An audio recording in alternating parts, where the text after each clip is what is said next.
क्षमाय निर्जलसे करुणानिधिस्त्वम् आकल्पमाचरसि ते वृतपांसितं त्वां नारायणं मुनिवरं बदरीशमीरे।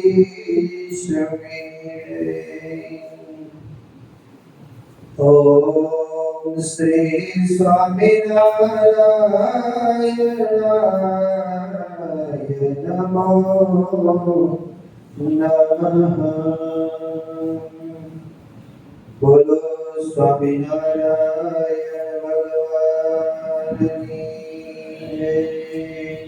श्री घनश्याम महाराज की। ગઈકાલની કથામાં પ્રસંગોપાત નવધા ભક્તિનો ઉલ્લેખ કરવામાં આવ્યો હતો. તમને બધાને યાદ હશે ભક્તિના 9 પ્રકારો છે. એ 9 પ્રકારોમાંથી જે પ્રકાર આપણને ગમે એને આપણા જીવનનો આધાર સ્તંભ બનાવીને પછી એ ભક્તિ રાત દિવસ કર્યા કરે. માણસ માત્રને જીવનમાં એક આદર્શ જોઈએ કે મારે આ કરવું છે. જ્યાં સુધી તમે કોઈ લક્ષ્ય નક્કી ન કરો ત્યાં સુધી બધા જ દિવસો તમારા આળસમાં જાય. લક્ષ્ય જો નક્કી કરો તો એ લક્ષ્યને પ્રાપ્ત કરવા માટે તમારે પ્રયત્નો કરવા પડે. અને એ પ્રયત્નો કરો તો મોટા ભાગનો જે સમય છે એ સમય એની અંદર જાય. સમય છે ને તમે વાતો કરશો તોય ચાલ્યો જશે. તમે મોબાઈલ લઈને બેઠા રહેશો તોય ચાલ્યો જશે. તમે કામ કરશો તો ચાલ્યો જશે. તમે ફક્ત ચિંતામણી વચનામૃત લઈને વાંચશો તો સમય ચાલ્યો જશે. કાંઈક સેવાની પ્રવૃત્તિ કરશો તો સમય ચાલ્યો જશે. એટલે સમયના પ્રવાહને રોકી શકાતો નથી. સમય તો જવાનો જ છે. થોડા દિવસ પહેલા બધાને વોટ્સએપના માધ્યમે મોકલ્યું હતું કથા છે. કથા શરૂ થઈ. 1 દિવસ ગયો, 2 દિવસ ગયા, 3 દિવસ ગયા. આજે કેટલામો દિવસ? 4થો દિવસ. કાલે કથા ચાલશે. પરમ દિવસે કથા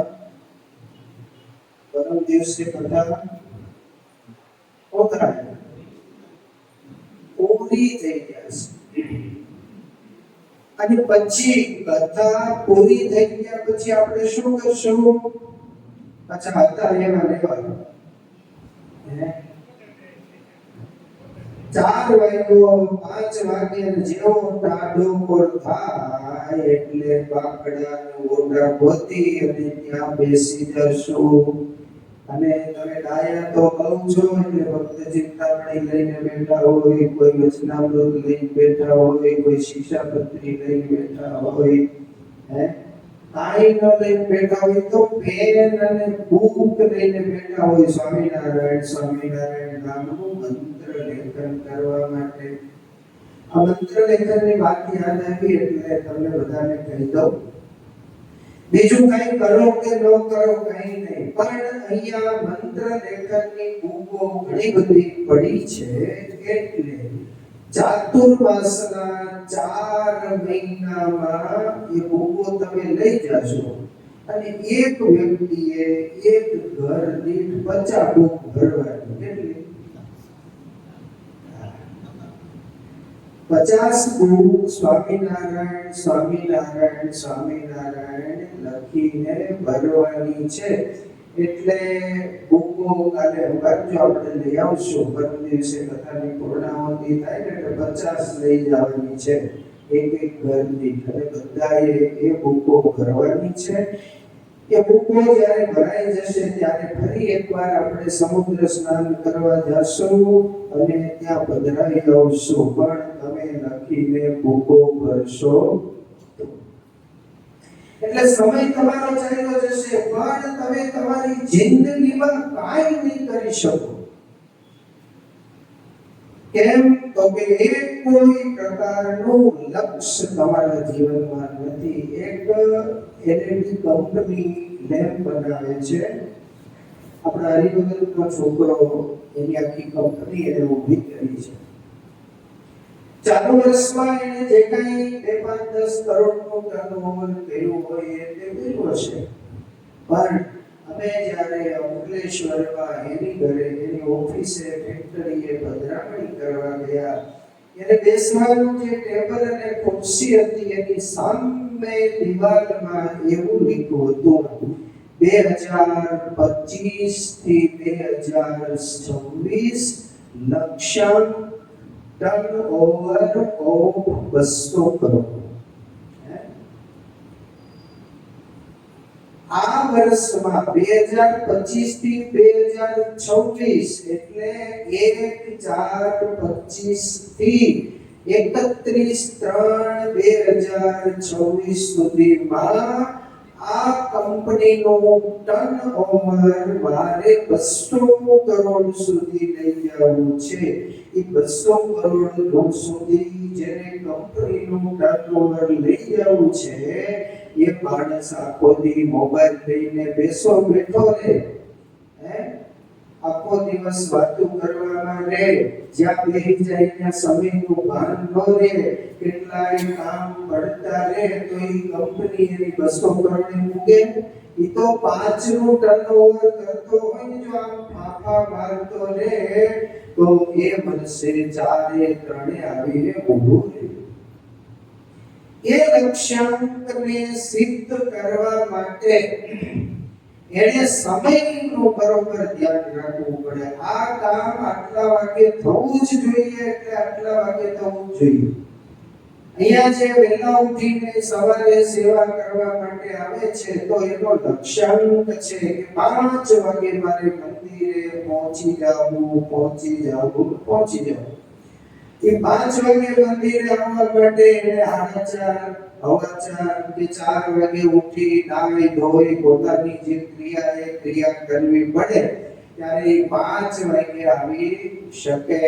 નહીતર નક્કી કરેલો લક્ષ્યાંક જો ન હોય તો અહીંયા જ્યારે સમય આવે ત્યારે આવે. ક્યારેક આરતીમાં દર્શન કરવા પહોંચે, ક્યારેક આરતીમાં દર્શન કરવા ન પણ પહોંચે. શું કામ? એને મનથી કેવું નક્કી નથી કર્યું કે મારે સેવા કરવી છે, મારે રોજ દર્શન કરવા જવું છે અને જવું જ જોઈએ. આરતીના દર્શન કરવા માટે મનુષ્ય માત્ર સમયસર વહેલા ઉઠીને જવું જોઈએ. જો તમારી ઘરેથી તમને કોઈ નહીં, અહીંયાથી સાધુ કહેશે અને એ વાત તમને મનાય તો ન આવો તો કઈ તમારા ઉપર કોર્ટમાં ક્યાંય દાવો માંડવામાં આવશે નહીં. તમે ખાવ તોય ભલે, નો ખાવ તોય ભલે, તમે નાવ તોય ભલે, નો નાવ તોય ભલે, તમે આવો તોય ભલે, તમે નો આવો અથવા તો તમે તમારા સમયે આવો, તો અમે થોડા તમને એમ કહીએ કે કેમ નથી આવતા એમ. અને તમે તમારા ઘરનાનું ન માનતા હોય તો એ અમારા સાધુનું માનો કર. એટલે લક્ષ્યાંક જો નક્કી કર્યા હોય કે મારે આ ખાવું છે, તો એને માટે એને સતત સમયસર બધું જ કરવું પડે. અમારી વાત કરું તો અમે બહાર ગામ ગયા હોય, ગમે ત્યાં ગયા હોય, અહીંયા રાતના 1 વાગે, 12 વાગે, 2 વાગે ગમે ત્યારે આવ્યા હોય, પણ અહીંયા આવ્યા પછી સવારની આરતીમાં હાજરી હોય ને. સવારે રાત્રે ગમે એટલું વહેલા મોડું થાય, પણ સવારે તો આરતી કરવી જ જોઈએ, દર્શન કરવા જ જોઈએ. આ નિયમ રાખો તો થાય. અમે ઉતારીએ તો કોઈ ઉઠાડે નહીં કે તમે એમ કહેવા સ્વામી કેમ જાગ્યા નથી રાખતી, કેમ નથી આવ્યા, ના કહેવા. પણ અમારી ફરજ છે કે અમે સાધુ થયા છીએ તો અમારે અહીંયા હોય તો અહીંયા, અથવા તો જે પણ સ્થાનમાં ગયા હોય એ સ્થાનમાં દર્શને જવું જોઈએ. અને કોઈના માટે અમે નથી જતા, અમે અમારા માટે કરીએ છીએ. અને અમારા માટે એટલે માણસ માત્ર પોતાના આત્માના કલ્યાણ માટે આવો દ્રઢ સંકલ્પ કરવો જોઈએ. અને એ સંકલ્પ કરીને સવારે સાંજે વહેલા ઉઠીને ભગવાનનું ભજન ભક્તિ કરવી જોઈએ. મેં કીધું તો ને પહેલે દિવસે પથારી એક એવી વસ્તુ છે ને, જેમ હવાર થાય ને એમ રોકાઈ જા. આલામ રાખ્યો હોય ને તો એ વાગી જાય, અથવા તો વાગે તો આપણે એને દબાવી દઈએ. વળી પાછું 10 મિનિટ પછી વાગે તોય કે ચૂપ થઈ જા, વળી 10 મિનિટ પછી વાગે તોય કહીએ ચૂપ થઈ જા. એમ 10 મિનિટ કરતા 1 કલાકનો સમય કાઢી. એટલે સવારનો સમય છે ભજન ભક્તિનો સમય છે, નવદા ભક્તિ કરીને ભગવાનને રાજી કરવા માટેનો સમય છે. એ ભક્તિ કોણ કેવી કરતા હતા? 2 હરિભક્તોના પ્રસંગથી આપણે સાંભળી. એકનું નામ હતું મેરાભાઈ, બીજાનું નામ હતું કાશીદાસ. ક્યાં ગામના હતા? ઓચાસણના કાશીદાસભાઈ. એમની ભક્તિ પણ ભગવાન નો ઓળખાતા સુધી વાંધો નહીં. તમે હોતા હોય, જાગતા ન હોય ત્યાં સુધી કાંઈ વાંધો નથી, પણ એકવાર જાગૃત થઈ ગયા અને સત્સંગમાં આવી ગયા પછી તો ખબર હોવી જોઈએ કે સત્સંગના આવા નિયમો હોય, સંપ્રદાયના આવા નિયમો હોય, હરિભક્તોના આવા નિયમો હોય, ભાઈઓના આવા નિયમો હોય, ભાઈઓના આવા નિયમો હોય. અને એ નિયમનું સેજે પાલન કરવામાં તમારા અંતરમાં ઉમંગ અને ઉમળકો થવો જોઈએ. નહીંતર ઘણાની ઘેરે છોકરા એવા હોય, 10 વાગે તોય ભૂતા હોય. એને તમે કઈ કહી ન શકો, કઈ કરી ન શકો. પણ એવો માણસ એના જીવનમાં બીજું શું કરી શકે? જે સવારે વહેલો ઉઠી ન શકે, તે ભગવાનનું ભજન અને ભક્તિ કરી ન શકે. આ આલોકનું તો ગમે એવું કંઈક કરતો હશે તો પૈસા તો ગમે ત્યાંથી મળશે, અને એ પૈસાથી એનો વ્યવહાર ચાલતો હશે. પણ આધ્યાત્મિક દ્રષ્ટિએ જે સંસ્કાર હોવા જોઈએ એ સંસ્કાર એના જીવનમાં ક્યારેય નહીં આવે. એવું નહીં માનશો કે મારે બીજું કઈ કામ નથી. ઘણા એવું હોય, કેન્દ્રે જવાનું હોય, વાડીએ જવાનું હોય, બીજું કઈ કામ ન હોય, આવ નિવૃત્ત થઈ ગયા હોય. એટલે એમ થાય આપણે ક્યાં બીજું કઈ કામ છે? બીજું કઈ કામ નથી. તમને નિવૃત્ત એટલા માટે બનાવ્યા છે કે તમે સવારે વહેલા ઉઠીને ભગવાનનું ભજન કરો, નારી ધોઈને પૂજા પાઠ કરો, શિક્ષાપત્રીના 10 શ્લોક વાંચો, ભક્ત ચિંતામણીનો 1 પ્રકરણ વાંચો, 1 વચનામૃત વાંચો.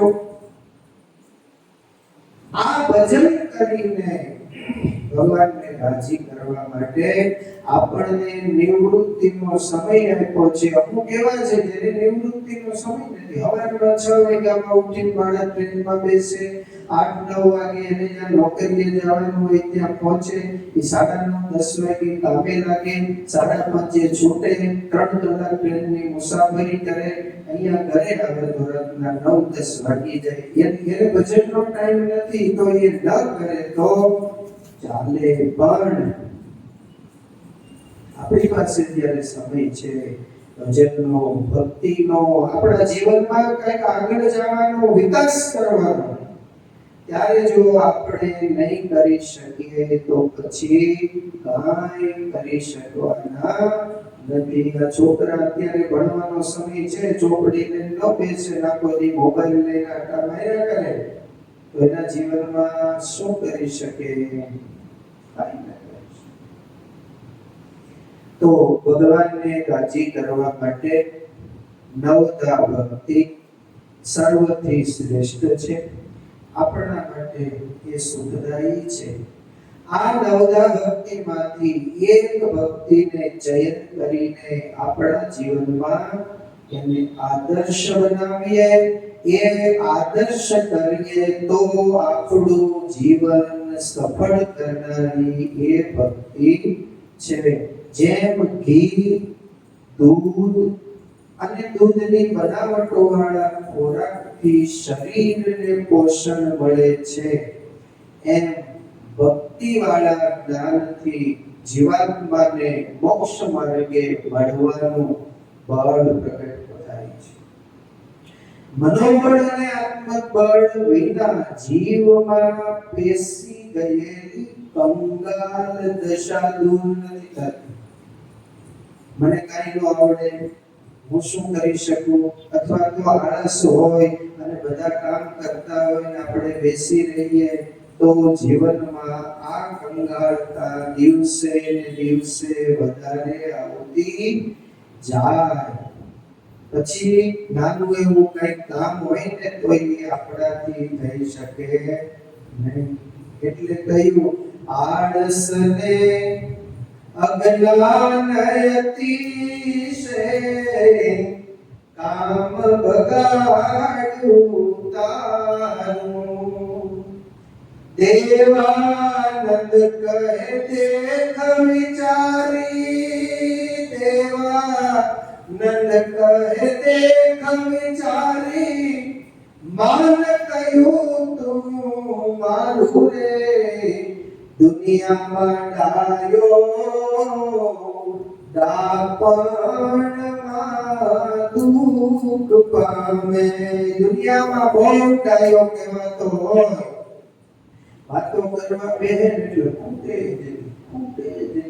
અને ખૂટે જેની વાતો ન ખૂટતી હોય એને સમયનું પણ ભાન હોય નહીં. એને એમ ન થાય મારે ભજન કરવું જોઈએ, મારે ભક્તિ કરવી જોઈએ, મારે આ વાતો ન કરવી જોઈએ, આ વાતોથી મારા જીવનમાં મને બીજું કાંઈ મળવાનું નથી. તમે આખો દી બાકડે બેઠા બેઠા કોકની હારે વાતો કરો, ઈ જગ્યાએ તમે વાતો કરો એ તમારી ઘરે એક મણ દાણા નાખી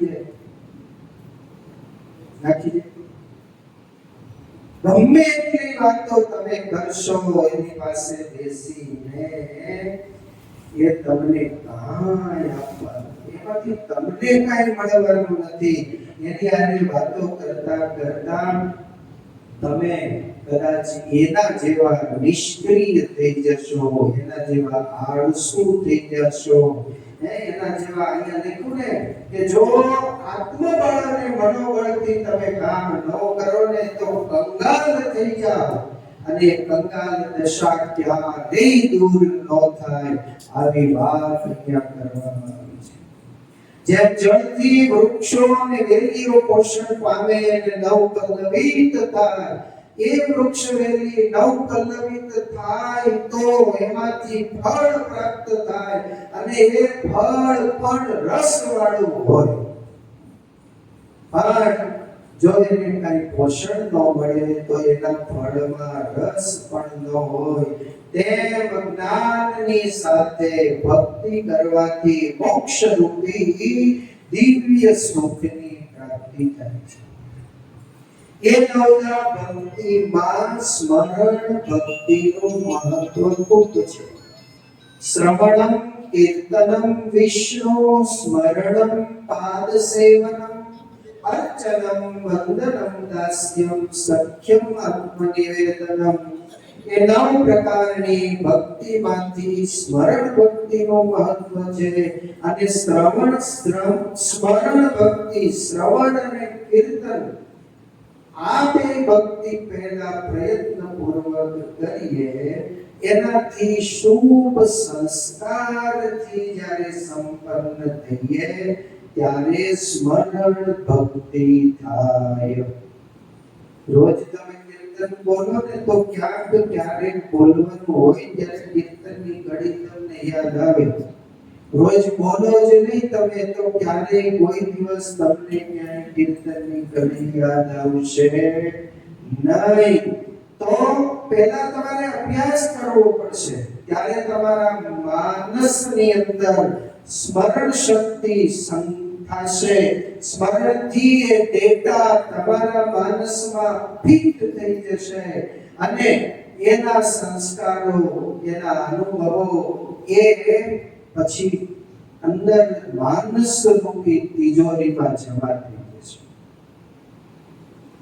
આમ બાહ્ય દ્રષ્ટિએ આપણે વિચારીએ કે આપણું એક મન છે અને બીજું મન છે ને એ અવચેતન મન છે, જે અંદર ડેટા સેવ થઈ ગયા પછી, જમા થઈ ગયા પછી સમય જ્યારે આવે ત્યારે ફરીને એ ડેટા એમાંથી પાછો બહાર નીકળે. પછી એ કીર્તનના રૂપમાં હોય, કોઈ ભગવાનના ભક્તની વાતોના રૂપમાં હોય, કોઈ સત્સંગીના કે કોઈ સંતના ચરિત્રના રૂપમાં હોય, કોઈ મહારાજની લીલા કે લીલા ચરિત્રના રૂપમાં હોય. એ તમે યાદ કર્યું છે, વાંચ્યું છે, ત્યારે તમારા માનસ પટમાં એ બીજી વાર આવે છે.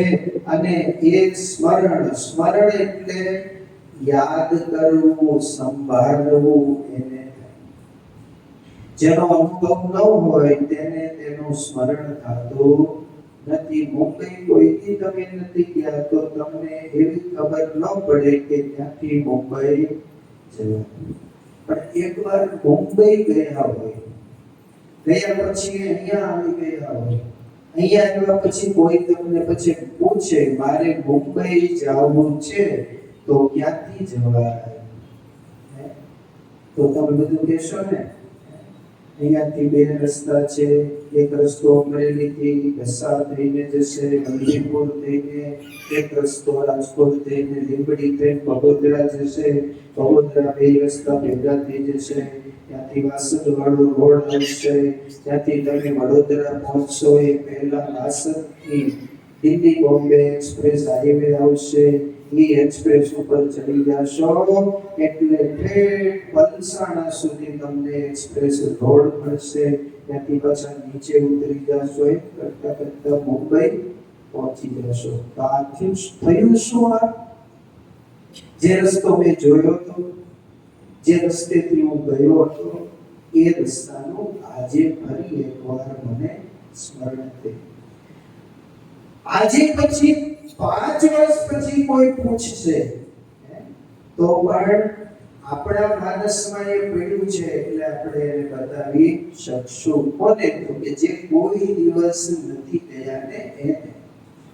મને યાદ છે હું નાનો હતો, 7મું ભણતો, કે મને અહીંયા એમ્બેસેડર ગાડી અને કાળુભાઈ ગાડી શીખવાડતા પરમાર હરિકૃષ્ણ સ્વામીને. પછી પહેલા વડતાલ જવાનું થયું ત્યારે અહીંયા કાળુભાઈને બોલાવવામાં આવ્યા. પછી ગુરુ હરિકૃષ્ણ સ્વામીએ બધું પૂછ્યું કે અમે પહેલા વડતાલ જઈએ છીએ તો ત્યાંથી કેવી રીતે કેમ જવાય. અને પછી એને આખો રસ્તો અહીંયાથી જસદણ થઈને વિછિયા થઈ અને જે જવાય છે એ મુખ્ય પાછળથી એ રસ્તો આખો એમણે બતાવ્યો હતો. આ વાત આજે પણ મને આ ડીંગલી જેવી હોય ને પકડી પ્યાર દેવું.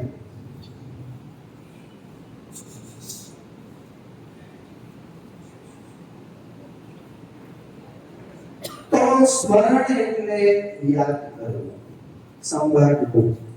જેનો અનુભવ ન હોય એને કોઈ વાતનું સ્મરણ થતું નથી.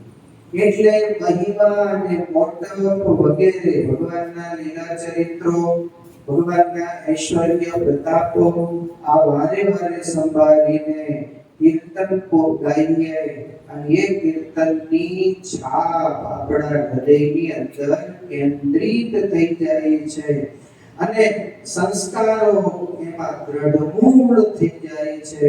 પછી એનું સ્મરણ થાય ત્યારે એ સ્મરણ ભક્તિથી આપણું જીવન એમાં તલ્લીન થઈ જતું હોય છે. સ્તુતિ અને પ્રાર્થનાના હજારો ભજનો, કીર્તનો, છંદ, સાખીઓ આ બધું બનાવ્યું છે, જેને કંઠસ્થ કરીને પછી ગાવાથી ભગવત સ્મરણ સ્વાભાવિક થાય છે.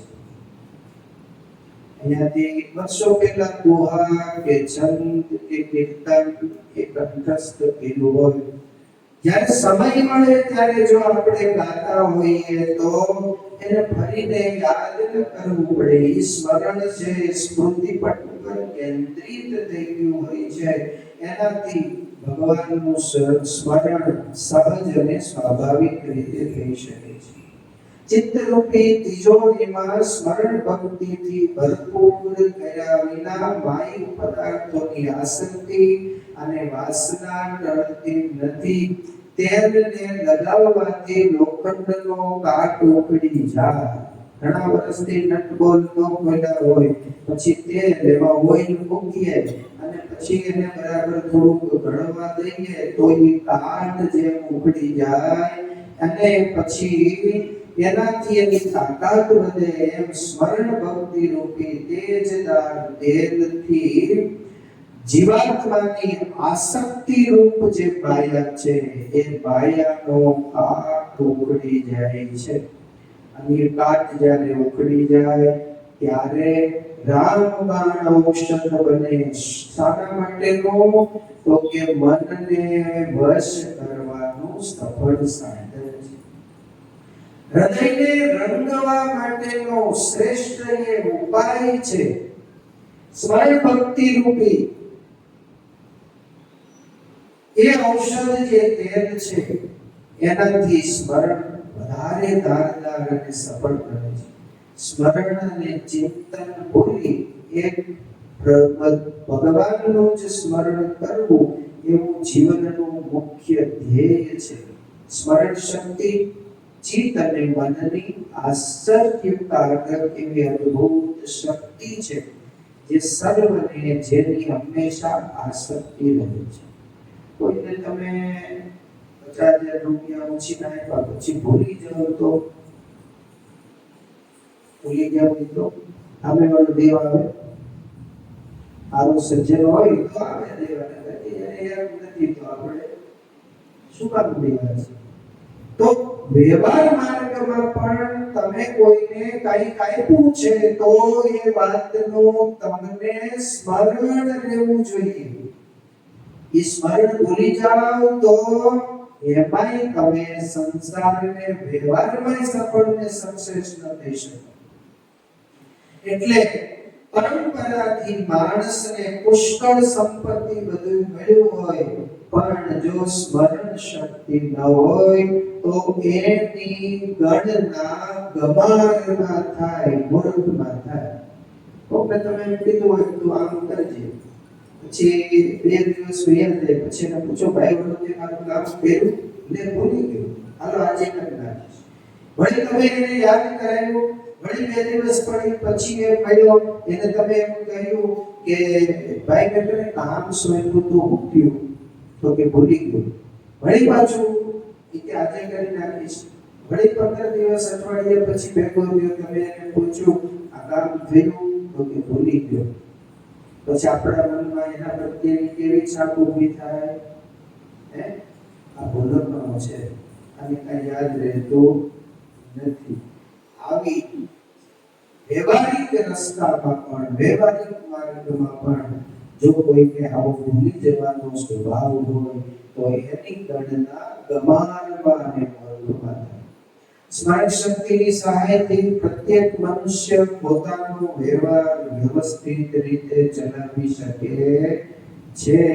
વ્યવહાર ચલાવવા માટે પણ સ્મરણ શક્તિ ખૂબ લાભદાયક છે અને એ ભગવાને મનુષ્યને આપી છે.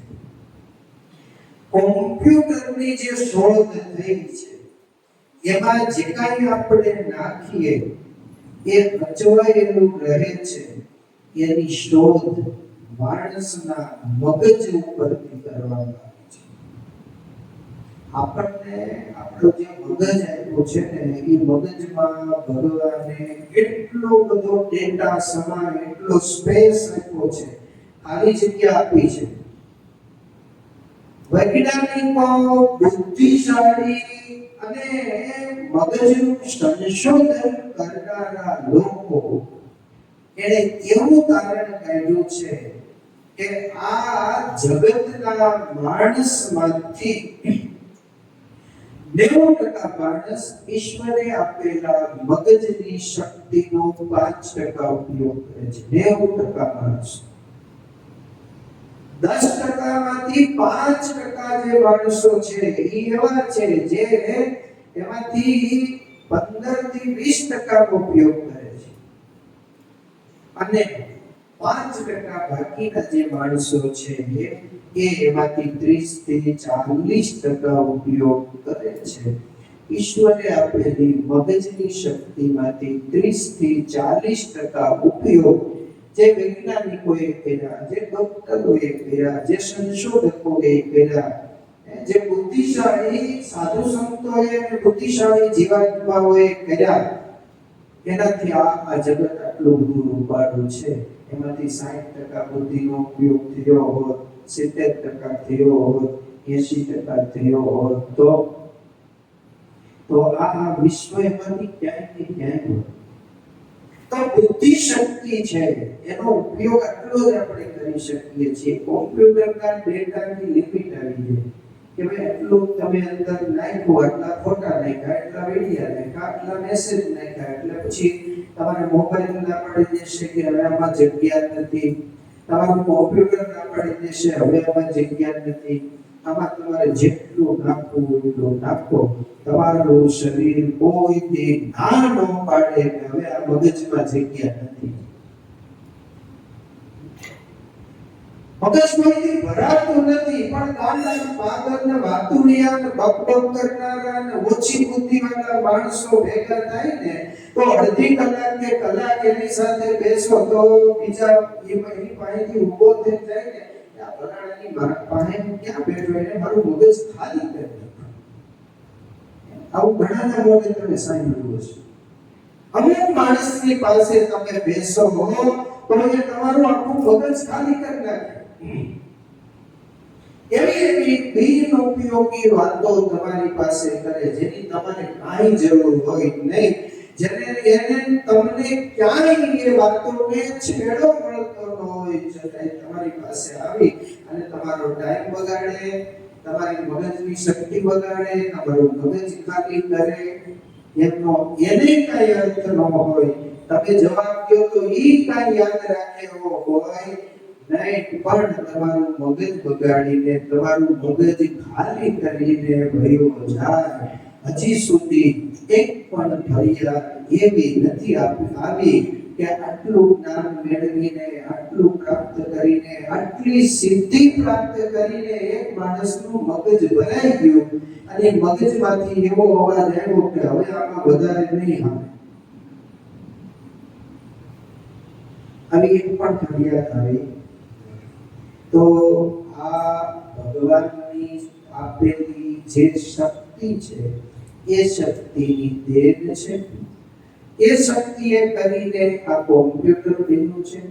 એ કોમ્પ્યુટરનો ડેટા સેન્ટર બનાવવામાં આવ્યા છે અને આપણા જે કંઈ ફોટા એ બધા આ બધું સાચવે છે ને એના માટેના સ્ટોરેજ છે ને આપણા વડિયા જેવડા મોટા એમણે ડોમ બનાવ્યા છે, હોલ બનાવ્યા છે, એમાં બધા મશીનો ગોઠવ્યા છે, એમાં એર કન્ડિશન આવે છે, એમાં જેવી ડેટા સંગ્રહની કેપેસિટી છે એવી બધી ડ્રાઈવો આમ ગોઠવેલી છે એમાં બધું વચવાય છે.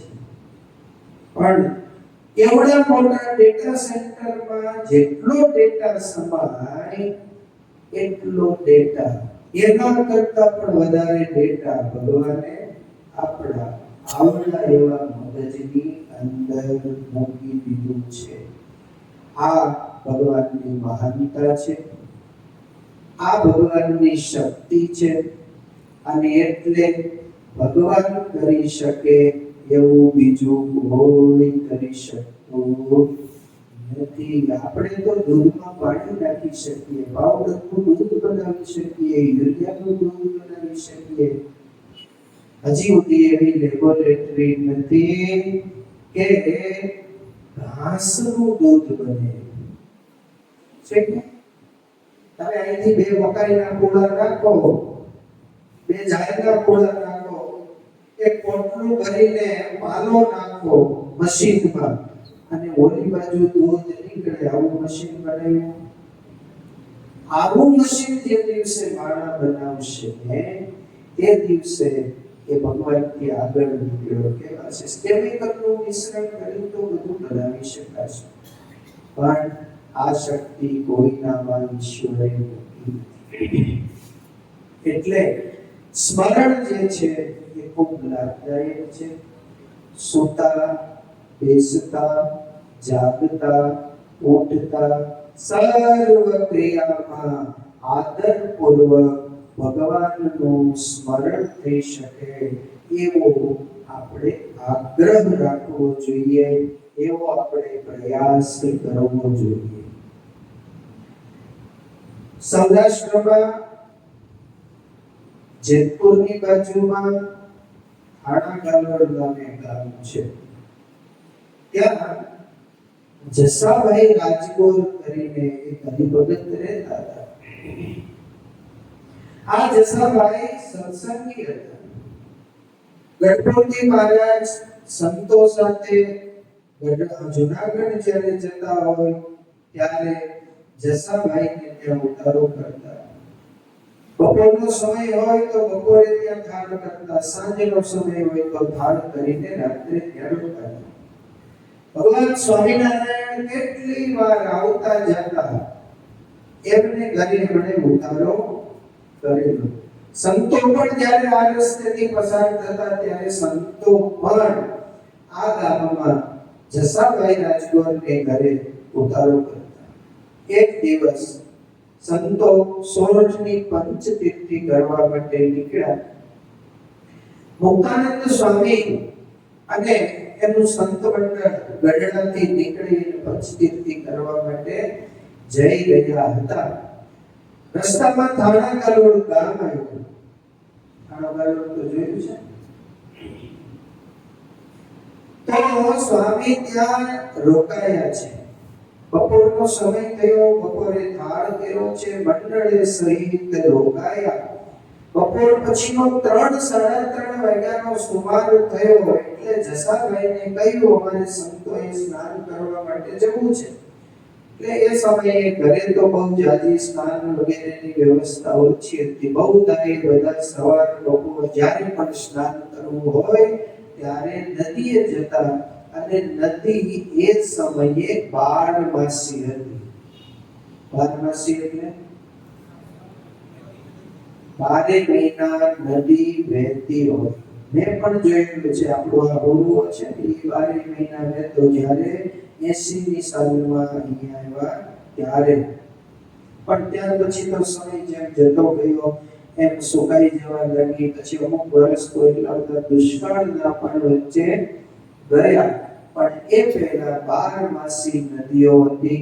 પાણી ભરવા માટે જવું હોય તો પણ ક્યાંક નદીએ જવું પડે, નદીમાં વેરડો ગાળીને પાણી ભરવું પડે. આ છોકરાને તમે પૂછો વેરડો કોને કહેવાય? વેરડો કોને કહેવાય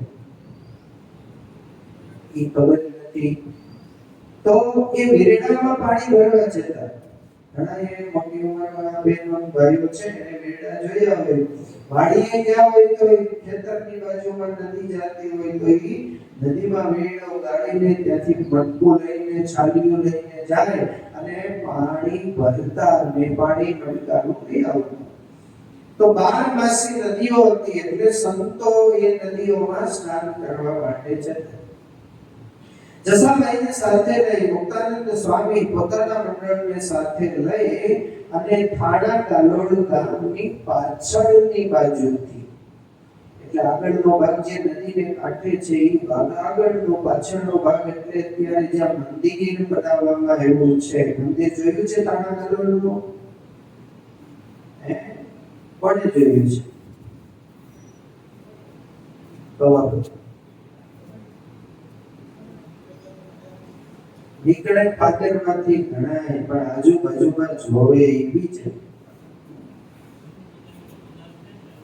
એ નવા મંદિર બાજુથી એટલે પાછળના ભાગેથી આમ નદી કિનારે સ્નાન કરવા માટે જવાતું હશે. રસ્તામાં એક પીપળાનું ઝાડ હતું. સંતો સ્નાન કરવા જતા હતા. એ જવાની જે કેડી હતી, એ કેડીથી સંતો જતા હતા. કેડીથી થોડે દૂર એક પીપળાનું ઝાડ હતું. એ પીપળાને એક ભગત પ્રદક્ષિણા કરી રહ્યા હતા.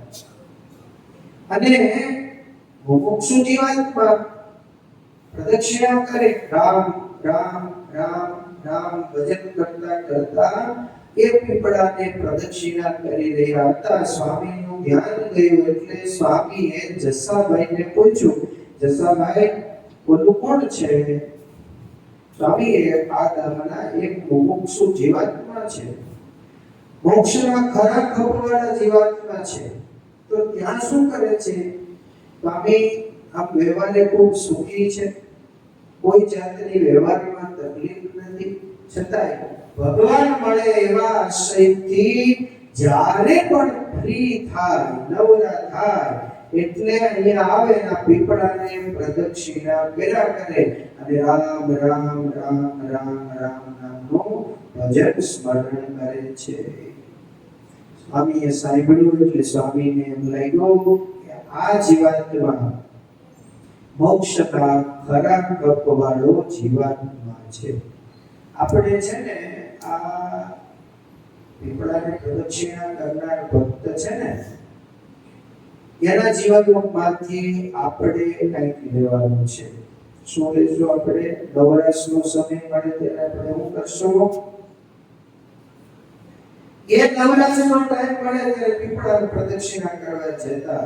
એમ કહેવાય છે કે પીપળાને પ્રદક્ષિણા કરતા હતા ને, રોજ પીપળાને પ્રદક્ષિણા કરે, આમ 5-15 વર્ષથી પ્રદક્ષિણા કરતા હતા. તો જે પ્રદક્ષિણા જ્યાં કરી રહ્યા હતા ને ત્યાં શું થઈ ગયું હતું? આખો ગોળ રાઉન્ડ ખાડો થઈ ગયો તો પગેથી ધૂળ ઉડી ઉડીને એટલી પ્રદક્ષિણા એને પીપળાની કરેલી. મુક્તાનંદ સ્વામીના હૃદયમાં દયા આવી. મુક્તાનંદ સ્વામીએ વિચાર કર્યો કે આવો મોક્ષનો ખરા કપવાળો જીવાત્મા હોય તો એનું વહેલાસર કલ્યાણ થાય એવો માર્ગ આપણે એને બતાવીએ. જણાય છે કોઈ મોક્ષો. સ્વામીએ કહ્યું, જસાભાઈ એ જે આટા મારે છે એનું નામ શું છે? એનું નામ માવાભાઈ છે. આ ગામના એ ભગત છે અને ખૂબ સારા સુખી છે, કણકી છે, પટેલ છે, ખેતીનું કામ કરે છે. સ્વામી કહે એને તમે પૂછો આપણે સ્નાન કરવા જઈએ છીએ, આપણી સાથે સ્નાન કરવા આવે તો, જો હા પાડે તો એને બોલાવી દો. એટલે જસાભાઈ ત્યાં ગયા. જસાભાઈએ કહ્યું, બાબા ભગત અમારા સાધુ આવ્યા છે અને તમને જોઈ અને એ પ્રસન્ન થયા છે એટલે કહ્યું કે ભગત પીપળાને પ્રદક્ષિણા મૂકી અને અમે સ્નાન કરવા જઈએ છીએ તો અમારી સાથે સ્નાન કરવા જો આવે તો સારું. મુમુક્ષુ જીવાત્મા તો હતા જ, બહુ ભલા માણસ હતા. જસા મહારાજે જે વાત કરી, અમારા મોટા સંત બધાયા છે, દર્શન કરવા જેવા છે, તો ચાલો. જસા મહારાજની વાત સાંભળીને ભગતે પોતાનું જે નિયમ હતું એ નિયમ મૂકી અને જસા મહારાજની સાથે ચાલ્યા. સ્વામી પાસે આવ્યા એટલે સ્વામીને બે હાથ જોડીને વંદન કર્યા. સ્વામી કે ચાલો અમારી સાથે, એટલે સ્વામીની સાથે ચાલતા થયા. સ્વામીએ કહ્યું, બાબા ભગત બહુ ભજન કરો છો, ગૃહસ્થાશ્રમમાં રહીને આવું ભજન કરવું બહુ કઠણ હોય છે.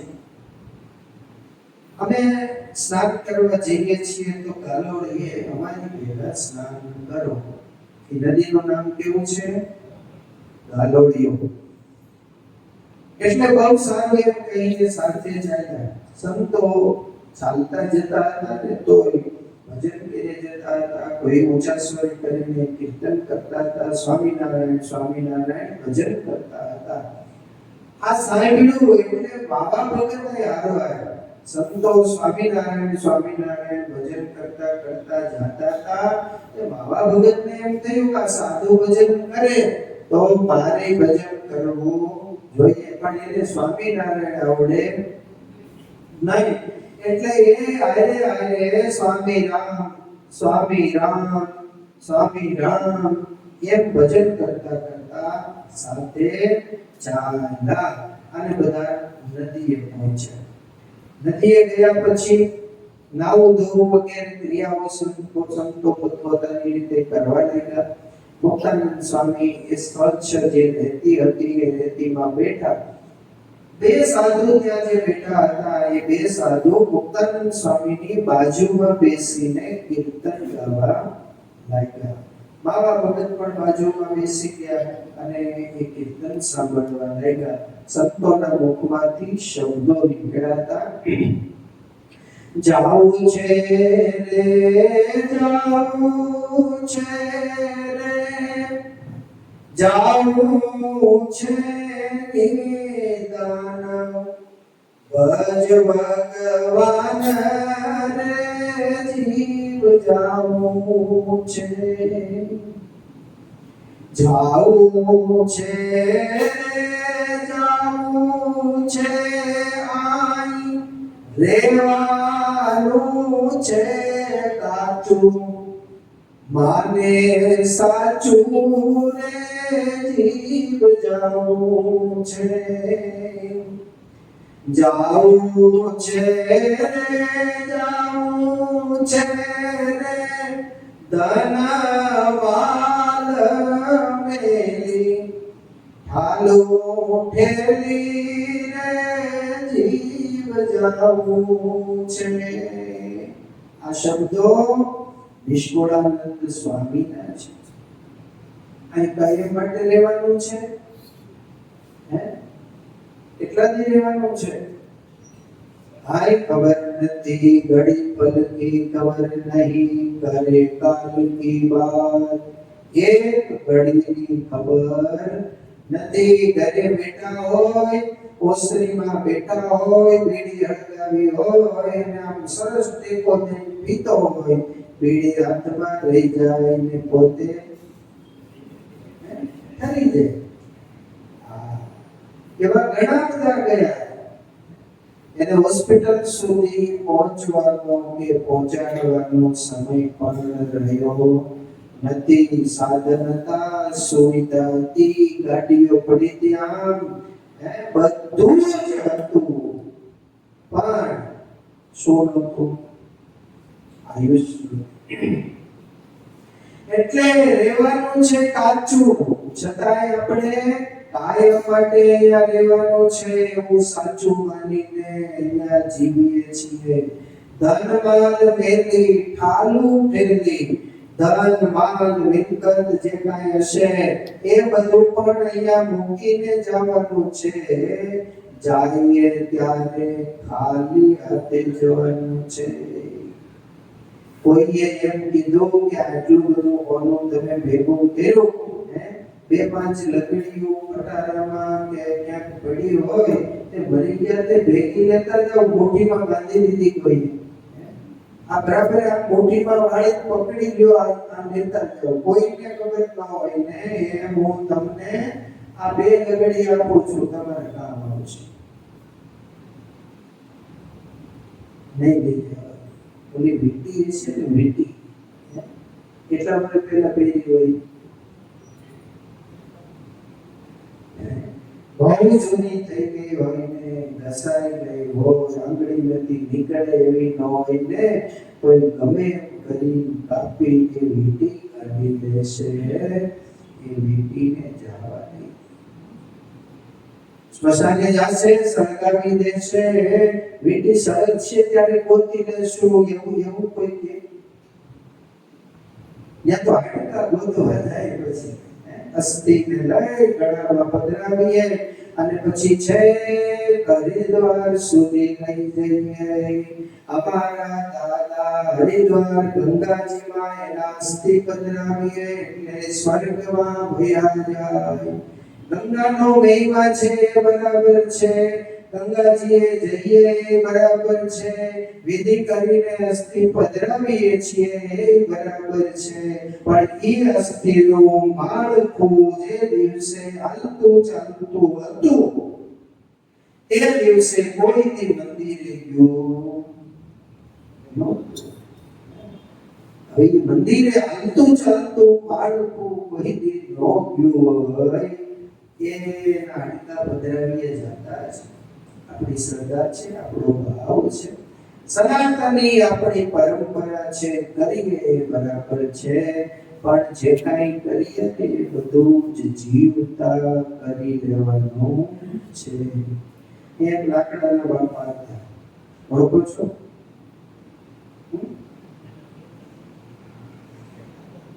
એ બાપા અહીંયા આવતા, મારી તો બહુ નાની ઉંમર, એટલે સાતમું જ ભણતો હતો, કે આઠમું ભણતો, પણ રોજ લાકડીને ટેકે આવે. એને જ્યારે અર્જુન બાપા અમે કીધું ને સ્મરણ ભક્તિ છે એટલે યાદ રહે, કોકથી કોઈ યાદ કરવું. શું કામ? એને પોતાના જીવનનું જે કાંઈ કરવાનું કામ હતું ને એને પોતે પોતાના હાથે કરી લીધું. એટલી બધું લઈને આવ્યા, ગાટલું, ઓછાડ, રજાઈ, ઓશીકું, ચંપલ, છત્રી, હજી બીજું શું હોય? માનસ. આ બધું લઈને આવ્યા હોય. પંડિત સ્વામી હતા કદાચ, રામસ્વામી પૂછ્યું કે આ શું? તો કે આપણે આજે કરી લઈ, પછી છોકરા કરે ને ન કરે કાંઈ. એટલે આ લોકને છોડીને જવાનું છે, ઠાલું જવાનું છે. કાંઈ વસ્તુ કોઈ ક્યારેય સાથે નહીં લઈ જવા દે. માટે સંતો કે જાવું છે રે, જાવું છે રે, આવું આ તન ત્યાગી, જોને જાગી રે જીવ જાવું છે. જાગો છો? આવો છો એટલે આમ જાગો એમ નહીં, તો મને ખબર છે આમ થાય છે એટલે જાગો છો. પણ હું જાગો છો કે એક દિવસ આ બધું મૂકીને વયું જવાનું છે એમ જાગો છો. અને એવી જાગૃતતા યા નિશા સર્વભૂતાનાં તેષાં જાગૃતિ સંયમી એમ ભગવદ ગીતાની અંદર ભગવાન શ્રી કૃષ્ણ નારાયણ કહી ગયા છે. કાલ રાતને કમલ ઓઢી એ મીરા જાગે સુતી રે,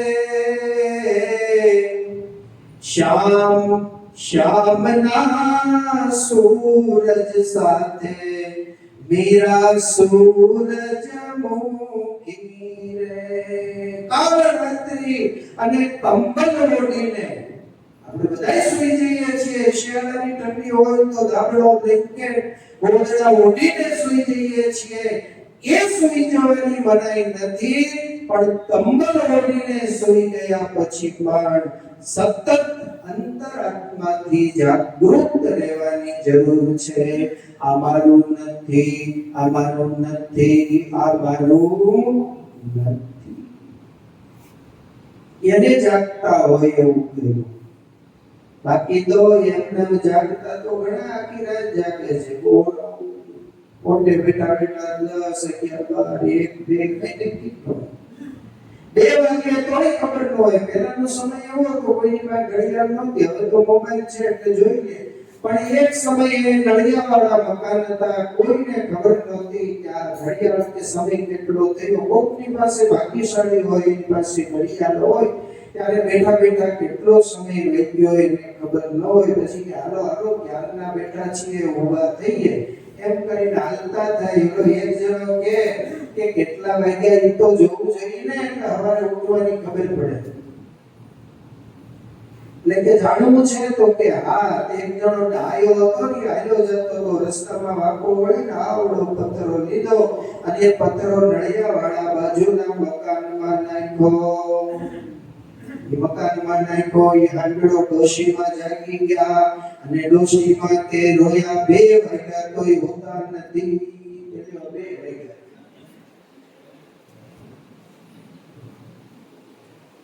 કેટલા બધા ડાયા છે. સમય જપો ને એમ સમય લોકો જોતા બીજાની ઊંઘ બગાડતા. પણ મારો કહેવાનો ભાવ એ છે, કાલ રાતને કંબલ ઓઢી મીરા જાગે સૂતી રહે. એમ આપણે પણ સૂઈ જઈએ પણ જાગતા સૂઈ જવું. આવું આ તન ત્યાગી ગમે એવું સારું હશે, ગમે એટલા ઘરેણા પહેરાવશો, ગમે એટલા દાગીના પહેરાવશો, ગમે એવું સારું સારું એને ખવડાવશો, પણ આ શરીરમાંથી જીવ વયો જાય પછી કોઈ એને 2-5 દિવસ ઘરમાં રાખશે, 1 દિવસ રાખશે, નહીં રાખે. અને જો કદાચ રાખવું જ પડે ને રાખવું હોય ને તો પણ એને વ્યવસ્થિત ઠંડામાં બરફની પાટો વચ્ચે રાખવું પડે. નહીંતર 10-12 કલાક ન જાય ત્યાં એમાંથી દુર્ગંધ આવવા લાગે. આવું નાશ પામી જવાના સ્વભાવવાળું શરીર છે.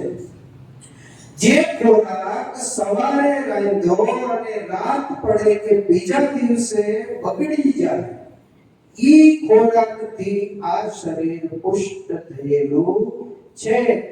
આ શરીર પણ એટલો જ ટાઈમ સારું રહેશે, પછી સારું નહીં રહે. એમાંથી દુર્ગંધ આવવા લાગશે.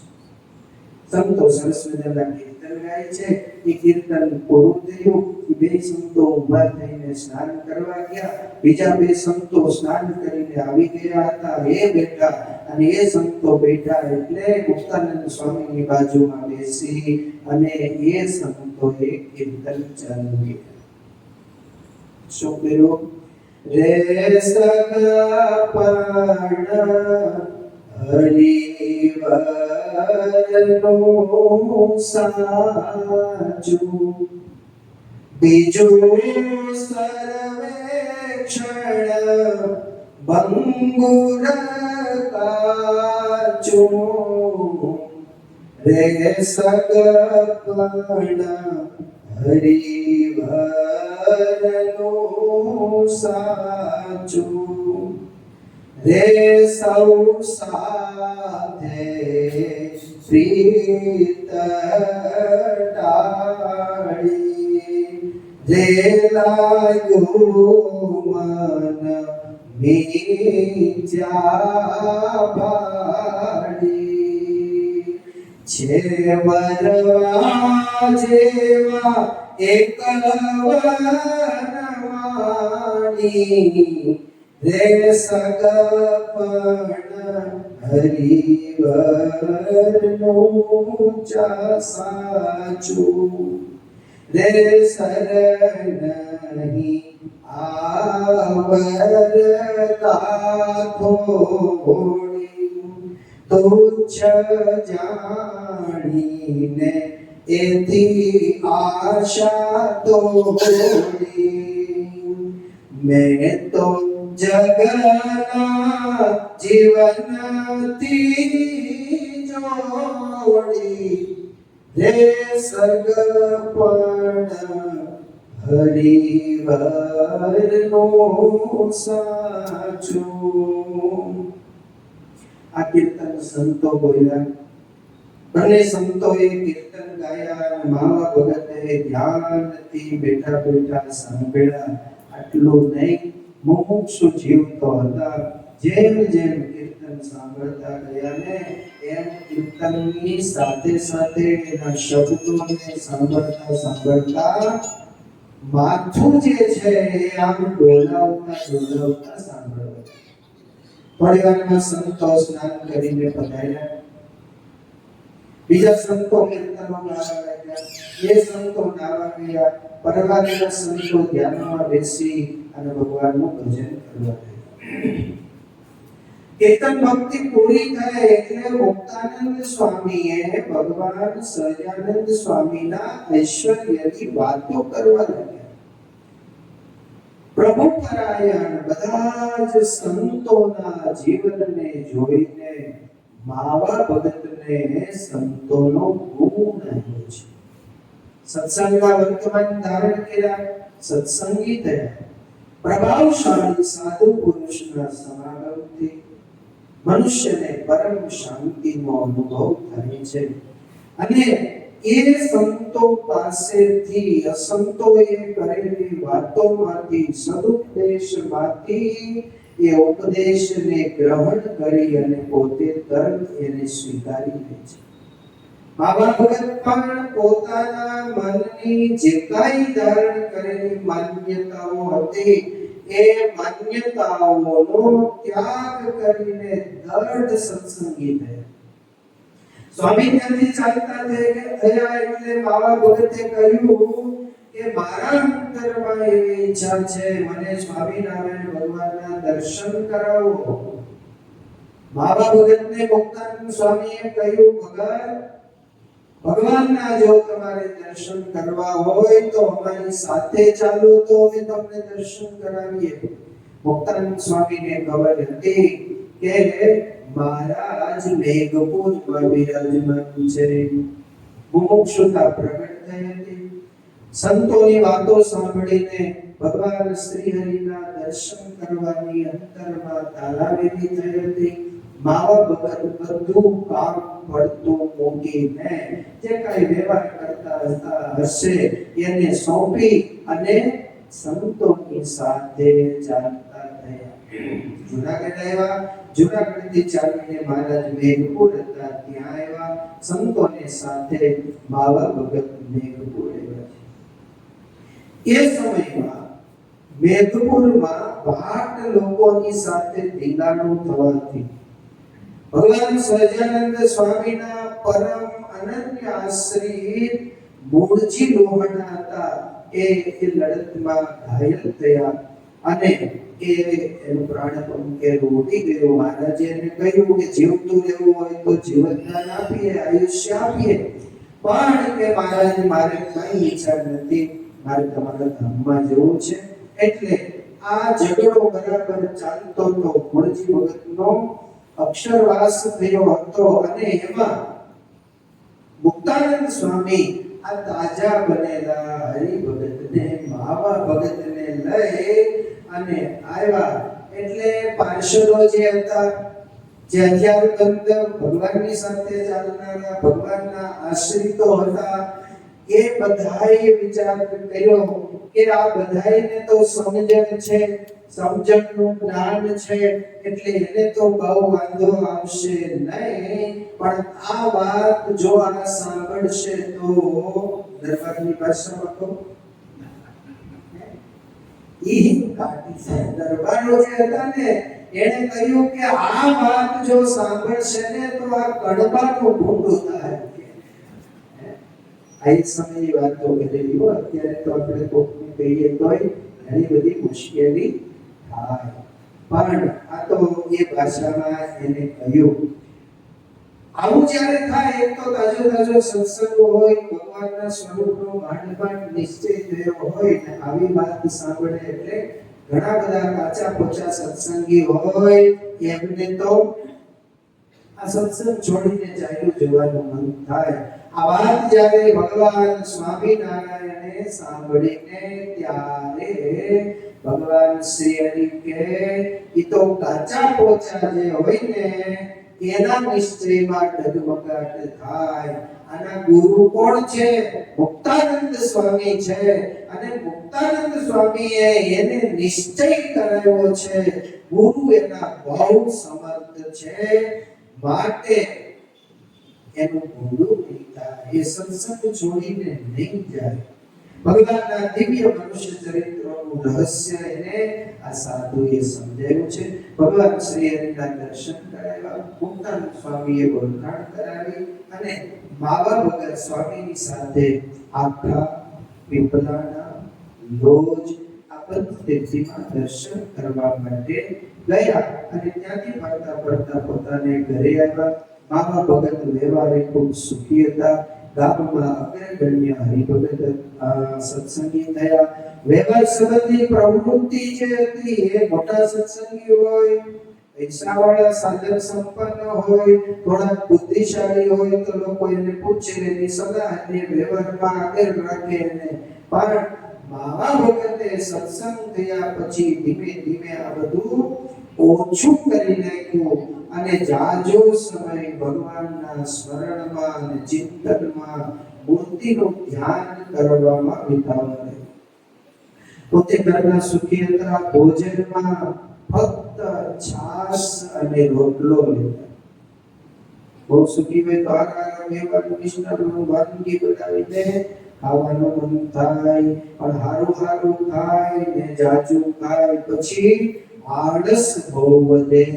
એટલે જેટલું ઓછું સ્વાદિષ્ટ ભોજન હોય એને ખાવાનું પણ પછી ઓછું થાય. સારું ખાય તો બે ઢોકળા વધારે ખાઈ લેજો, સ્વાદ વાળા ત્યાં હોય તો.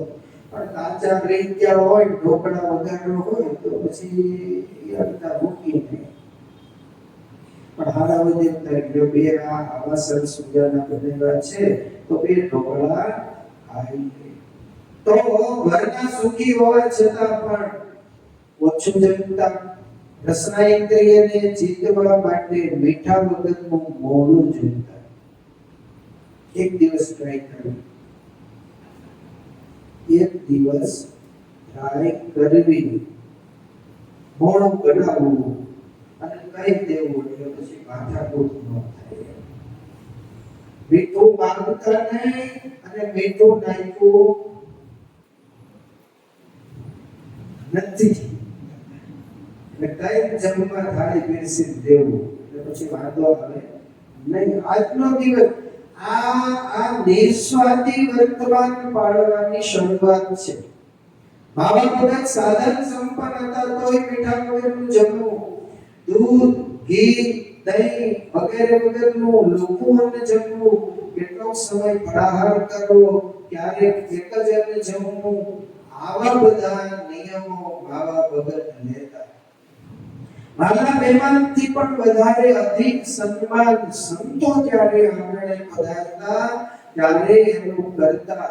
જુનાગઢનું શિખરબંધ મંદિર જ્યારે નિર્માણ થયું ત્યારે એમાં ખૂબ સેવા કરી, ગુણાતીતાનંદ સ્વામીનો સમાગમ કરી અને સાંખ્યનું જ્ઞાન પ્રાપ્ત કર્યું. પોતાના ઘરમાં નાના મોટા સૌને એવો આગ્રહપૂર્વક ઢાળ પાડી દીધો. સંધ્યાનો સમય થાય એટલે બધા કામ પડતા મૂકી અને ભગવાનનું સિંહાસન, ભગવાન ત્યાં પધરાવેલા છે ત્યાં આવવાનું, આરતી કરવાની, સ્તુતિ કરવાની, પ્રાર્થના કરવાની, આ બધું થઈ ગયા પછી ભોજન કરવાનું.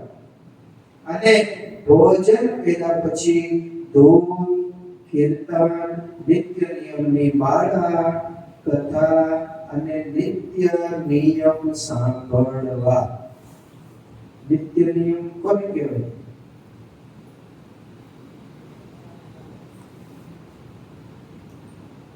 નિત્ય નિયમ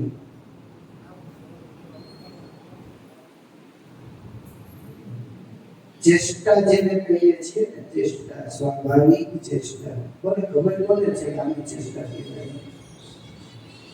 હાથ ઊંચો કરો. એક, બે. ભગવાને કેવો સરસ મજાનો મોબાઈલ દીધો છે. એ મોબાઈલમાં સ્વાભાવિક ચેષ્ટા એવું લખો કે ચેષ્ટા આવે. એમાં મોઢે બોલેલી આવે છે. અને એક કુંડળવાળા જ્ઞાન સ્વામીએ ભગવાનનું આખું એનિમેશનની ચેષ્ટા બનાવી છે. કાંઈ ન કરી શકીએ તો કાંઈ નહીં, ઘણી વાર મોબાઈલને આંખો રાખી 20-25 મિનિટનો સમય લઈને તોય ભગવાન કેવી લીલા કરતા હતા. આ દ્રશ્યો નજરની સામે તાદૃશ્ય થઈ જાય. નિત નિત નૌતમ રે લીલા કરે અવિનાશી.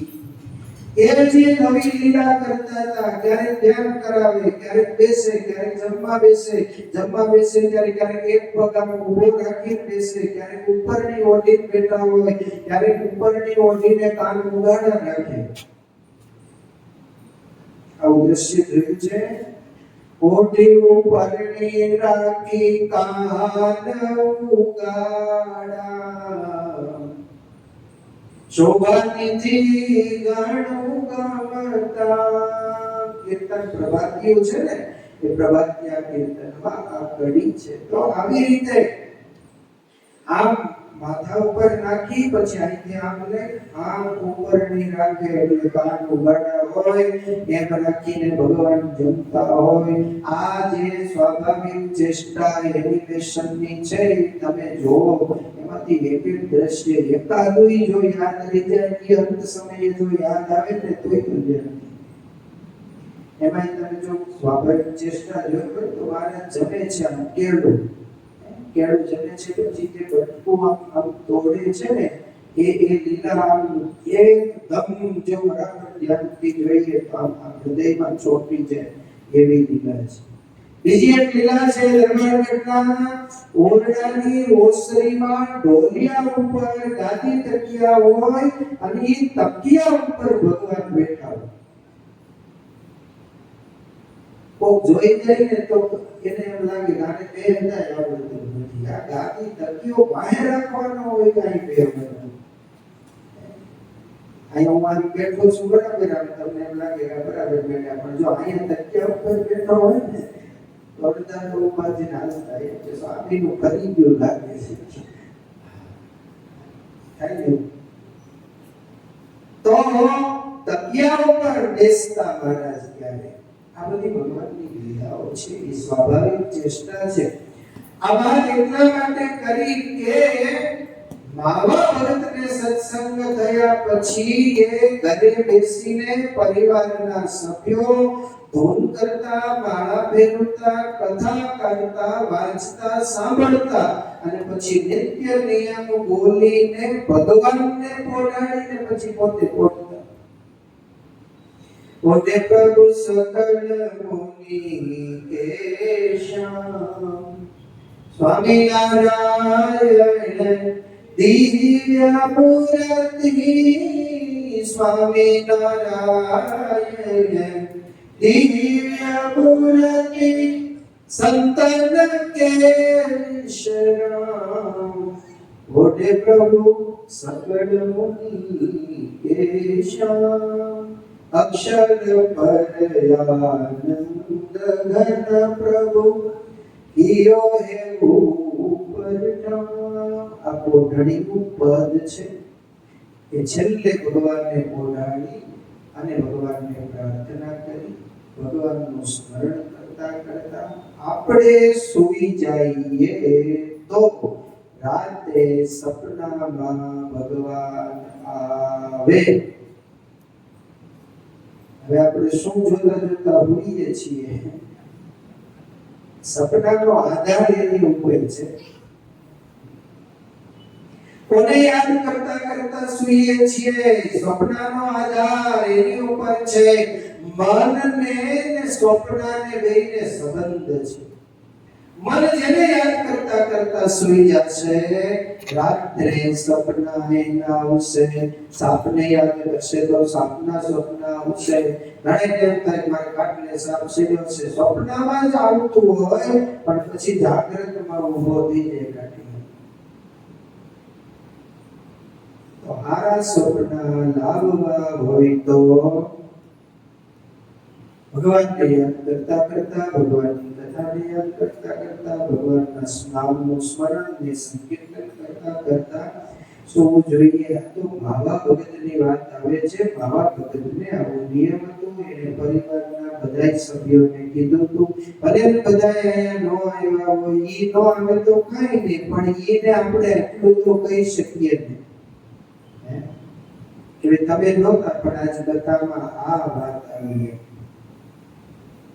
બધું આપણું સાંભળી લેતા હોય તો આપણું એટલું નહીં સાંભળે, અને ન સાંભળે તો કાંઈ નહીં. આપણે તો કહી દેવાની ફરજ છે. એક વાર, બે વાર, 5 વાર, 10 વાર કહી દો. કોકદી એને કંટાળો આવશે, આનું સાંભળ્યા વગેરે હું નહીં.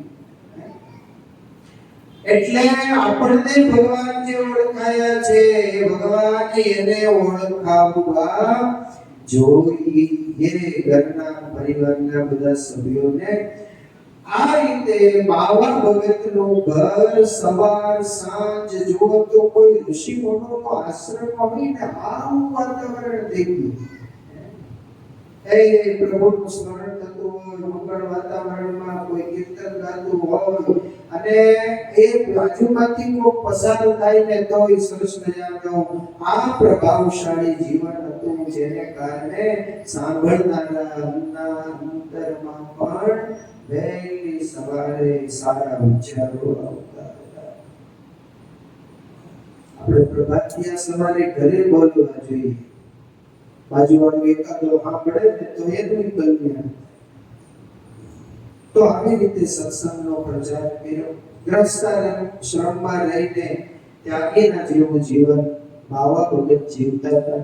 ભગતના છોકરા વ્યવહાર કુશળ થયા ત્યારે સંસારનો ત્યાગ કરી જુનાગઢ મંદિરમાં સદગુરુ ગુણાતીતાનંદ સ્વામીની પાસે પાર્ષદ થઈને રહ્યા અને આજ્ઞા પ્રમાણે સેવા કરતા. ધ્યાન ભજનનું તો અંગ હતું એટલે નિયમિત સેવા કરે. ખાલી મંદિરે જાય એટલે પાછું બેસી રહેવાનું એવું નહીં. કથા થાય ત્યારે જ કથા સાંભળવાની, બાકી નહીં કાંઈ કરવાનું એવું નહીં. કથા વાર્તાને સત્સંગનો સમય ન હોય ત્યારે આ શરીર વડે કરીને જે કાંઈ સેવા થઈ શકે, બની શકે એ સેવા કરવાની. સેવા કરીને કથા શરૂ થાય એટલે પાછા બધાથી પરવારીને સંત સમાગમ કથા વાર્તામાં આવી અને પાછા બેસી જાય.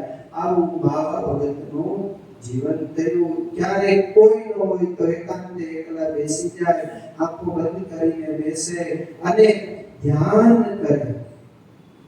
સંતો પાસેથી જે સાંભળેલી કથા વાર્તા હોય એને યાદ કરે.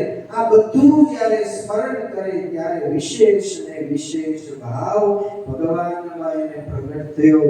સ્વામીનો એટલે ગુણાતીતાનંદ સ્વામીનો સમાગમ કરીને દોષ, સ્વભાવ, પ્રકૃતિ આ બધું જે હતું એ ધીમે ધીમે નિર્મૂળ થઈ ગયું. પોતે આત્મનિરીક્ષણ કરતા કે મારામાં આટલી ખોટ છે, મારામાં આટલી ખોટ છે, મારામાં આટલી ખોટ છે, અને એ જે ખોટ હતી ને એ ખોટને પણ દૂર કરવાના એ પ્રયાસો કરતા હતા.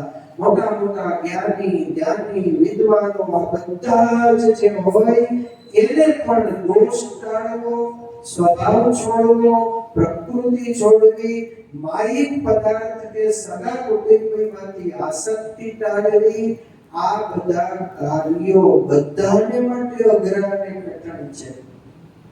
એ કાર્ય બાવા ભગતે સત્સંગના યોગે કરીને પોતાની સ્મરણ ભક્તિને કારણે એ જીવનમાં સાર્થક કર્યું. પૂર્વનો ઇતિહાસ તપાસીએ તો કેટલાય મુમુક્ષુ જીવાત્માઓ હતા, ઘર છોડીને જંગલમાં ગયા હતા, પણ સંપૂર્ણપણે નિર્વાસનિક જ્યારે નહોતા થયા ત્યારે જંગલમાં ગયા પછી પણ એની સાધના સંપૂર્ણ ન થઈ. ભગવાનનો જે યોગ થવો જોઈએ યોગ ન થયો અને ઘણા બધા એ માર્ગથી ભટકી. બાવા ભગતનું જીવન મુમુક્ષુ ભક્તો માટે એકદમ માર્ગદર્શક છે. ધર્મ સંબંધી, જ્ઞાન સંબંધી, વૈરાગ્ય સંબંધી અસરકારક વાતો બાવા ભગત કરતા. અને બીજું બાબા ભગતનો જે સ્વભાવ હતો ને એ સ્વભાવ ઊંચી હતો. ક્યારેક વાતો કરે તો એવું સરસ મજાનું હાસ્યનું મોજું ભરી વળે આવી સુંદર મજાની વાત કરતા. એટલે સંતો પણ કથા વાર્તા કરે, સભા પૂરી થાય એટલે સભામાં થોડીક આળસ કરી ગઈ હોય કે હું ઝોકું આવી ગયું હોય કે કઈ હોય તો સ્વામી એમ કહે કે બાબા ભગત વાત કરીને સૌની આળસ ઉડાડો. એટલે પછી બાબા ભગત ક્યારેક કોક વાત કરે. કોઈએ પૂછ્યું બાબા ભગત આ જગતના લોકો આખી જિંદગી શું કરતા હશે? આટલું જ્ઞાન આપવા છતાં પણ પ્રભુ કેમ નહીં બનતા હોય? પ્રભુ દયા કરે તો એનું સારું થાય એવું છે. આવું ત્યારે કોક બાબા ભગતને જ્યારે પૂછતા ત્યારે બાબા ભગત એને કહેતા કે દાનની તો ધૂળ બનાવે, ધૂળમાંથી કરે દાન, કુટુંબ અંતે જીવન ગાળે, એમાં ક્યાંથી મળે ભગવાન. કોના શબ્દો છે આ? બાબા ભગતના છે. દાનમાંથી ધૂળ કરે, દાન પકવે લઈ આવે પછી તેવું ધ્યાન ન રાખે કે એમને પડ્યું એ તો પડ્યું દાનનું શું થઈ જાય? ધૂળ થઈ જાય. ઘઉં તમે વાળા બે વાળા એમને પડ્યા રાખો, ઉગાડ ખોલ્યો તો એ દાનની ધૂળ થઈ જાય. અને ધૂળમાંથી દાન કરે એ અત્યારે બધા વાપી એવા છે અને એમાંથી દાન સરસ મજાનું થશે. દાનની તો ધૂળ કરે અને ધૂળનું કરે દાન, કુટુંબ અર્થે જીવન ગાળે, ક્યાંથી મળે ભગવાન. અજ્ઞાની આળસુ ને સ્વાર્થી વિષય વ્યસનમાં, જીવ મુવાલી જગતનો એમાં આ શું કરે ભગવાન. આવી સરસ મજાની વાત કોણ કરતો? બાબા ભગત કરતા. પૂજા પાઠ બહુ કરે તપ તીર્થ ને સ્નાન, પણ આસક્તિ છૂટે નહીં તો ક્યાંથી મળે ભગવાન. પંચ વિષય પૂરા તજે કરે પ્રભુ પર પ્યાર, આસક્તિ ટાળે ઉરતી તો કરે તે અસાર સંસાર. આટલું કરે તો ભગવાન મળે અને આટલું કરે તો ભગવાન ન મળે. આવી સાર વાત બાબા ભગતે પૂછવામાં જ્યારે આવ્યું ત્યારે એના જવાબમાં કીધી. બાબા ભગતના આવા અસંગકારક ઉપદેશથી મુમુક્ષુ જીવાત્માઓ પણ એ ભગવત પરાયણ બની જતા છેવટે પોતે ઘર છોડીને તો એવા હતા, પાર્ષદ થઈ ગયા હતા. પછી ગ્રસ્તાશ્રમનો ત્યાગ થયો, ત્યાગી દીક્ષા લઈને ત્યાગી થયો. એ જ રીતે ભગતના પુત્ર જેરામ ભગત, એનો એક પુત્ર એને સાથે લઈને એ પણ જુનાગઢ આવ્યા. જેરામ ભગત પણ બહુ મહિમાવાળા અને સેવાભાવી અને ભજની હતા. જેરામ ભગતના જે પુત્ર હતા એ પુત્રને સાધુ દીક્ષા આપી અને એને સાધુ કર્યા. એનું નામ ધર્મવલ્લભદાસજી એવું રાખવામાં. અતિ શાંત પ્રકૃતિના હતા, દર્શનીય સાધુ પુરુષ હતા. ઘણા વર્ષો સુધી ભટ્ટરધારી તરીકે રહીને રાધારમણ દેવના દેશના ગામડામાં ફરતા અને સેવા કરતા સ્વામી ધર્મવલ્લભદાસજીને 500 જોડી કીર્તન મોઢે હતા. આમાં લખ્યું છે આપણે ગણી 500 જોડી કપડા હોય સૂકી પહેરે ત્યારે એક પછી એક બધે પહેરી નીકળે, એક પહેરી નીકળે. એક હરિભગત છે, હું જ્યારે એનો ફોટો જોઉં આ સોશિયલ મીડિયામાં એટલે નવા જ કપડા હોય, બીજી ખાલી કપડા બદલાવાથી મન બદલશે. સુખી હશો, સાધન સંપન્ન હશો, પહેરો રાખો એનો કાંઈ વાંધો નહીં. પણ 500 જોડી કપડાની સાથે 500 જોડી કીર્તન પણ આવડવા જોઈએ. 500 જોડી ન આવડે તો કાંઈ નહીં, 5-6 જોડી એટલે 8-10-12 તો કીર્તન આવડવા જોઈએ ને આપણને. કોક વેવાઈની ઘરે ગયા અને વેવાઈ એમ કહે કે તમે તો રોજ મંદિરે જાઓ છો, કીર્તન આવડે છે, એકાદું બોલો. તો પછી આપણે ન આવડતું હોય તો શું બોલું? જો આવડતું હોય તો તુરંત આપણે શરૂઆત કરી દઈએ. એમાં શરમ ના આવવી જોઈએ. આવડતું હોય, ઘણાને ઘણું આવડતું હોય, બોલવાનું કે એટલે એવો શરમાય, એવો શરમાય, ઊંધું ભલે બેસી જાય. ભલા માણસ તને આવડે છે તો બોલ ને. જે કઈ આવડે છે એ વ્યક્ત કરવાનું જ્યારે સમય મળે ત્યારે એને વ્યક્ત કરી દેવું જોઈએ. ભલે જે આવડતું હોય. મારે બાપા હતા ઓલા મંજીરા વગાડે ને અમે આ જન્માષ્ટમીની યાત્રામાં નીકળતા ત્યારે એ મંજીરા વગાડવા બે ભાઈ. ત્યારે આ બધું ક્યાં હતું? આ ઢોલ વાળા ઓલા થોડીદાસભાઈ તો ક્યાં હોય ખબર નહીં મને. પણ ત્યારે કોઈ તબલા વગાડવા વાળું મળે નહીં. એક તબલા વગાડવા વાળો કાંક કેજરિયાથી આવે કુળજી બાપા, ઈ આયા મંજીરા વગાડે કીર્તન ગાય.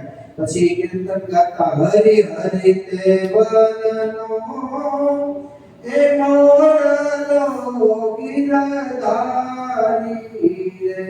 કરતા ઘેર મૂક્યો જો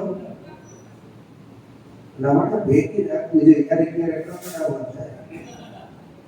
એ ગાડી રાજા ઝળકતી રે. પછી ઈ કીર્તન સરસ મજાનું ગાતા. જો આ બધું જૂનું જૂનું યાદ આવે. પછી બાપા એ કહેતા ગુરુજી બાબા અહીંયા ઈંડોળ હોય, અહીંયા દોરી લઈને 2-3 હાડા તને ભગવાન જગાડે, પછી અહીંયા ભગવાનને પધરાવી દઈએ. પછી એ દોરી લઈને બેસે.